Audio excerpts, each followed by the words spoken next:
Immagina di avere trovato il coraggio di oltrepassare le colonne ed entrare. Ti ritrovi su un pavimento composto da quadrati bianchi e neri, alternati, regolari, come una scacchiera che si stende sotto i tuoi piedi. Questo pavimento, nella tradizione massonica ed esoterica, è uno dei simboli più evocativi e più fraintesi. Molti lo riducono a una lotta infantile tra buoni e cattivi, luce contro tenebra, come se la vita fosse un campo di battaglia in cui una parte deve sterminare l'altra. In realtà il pavimento a scacchi non nasce per mostrarti una guerra, ma per ricordarti la coesistenza degli opposti. I riquadri bianchi parlano di chiarezza, di armonia, di momenti in cui tutto sembra fluire, in cui ti senti vista, compreso, sostenuta. I riquadri neri parlano di incertezza, di perdita, di dolore, di errori, di parti di te che non ami. Il punto non è scegliere un colore e rifiutare l'altro. Non si tratta di imbiancare tutta la scacchiera o di annerirla. Si tratta di imparare a camminare restando centrato mentre la vita ti porta inevitabilmente da un quadrato all'altro. L'iniziato non è colui che ha solo luce, è colui che ha smesso di farsi distruggere dal buio e di ubriacarsi di luce.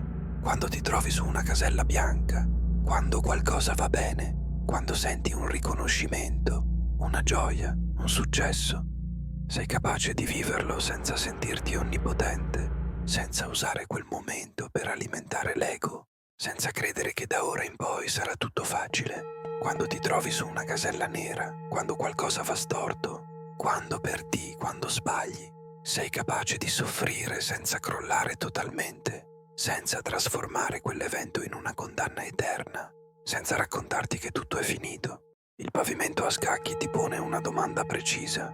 Dove si trova il tuo centro? Se basta un complimento per farti volare e una critica per affondarti, se basta un sì per sentirti degno e un no per sentirti inutile, allora il tuo centro non è in te, è fuori, nello sguardo degli altri, negli eventi del momento. Il cammino iniziatico ti invita a riportare piano piano questo centro dentro di te, non per diventare freddo, ma per non essere più totalmente in balia di ogni variazione di luce e ombra. Puoi usare questo simbolo in modo molto concreto. Osserva per qualche giorno come cambia a seconda delle caselle su cui ti ritrovi. Nota cosa succede dentro di te quando ricevi una buona notizia e cosa succede quando le cose non vanno come volevi.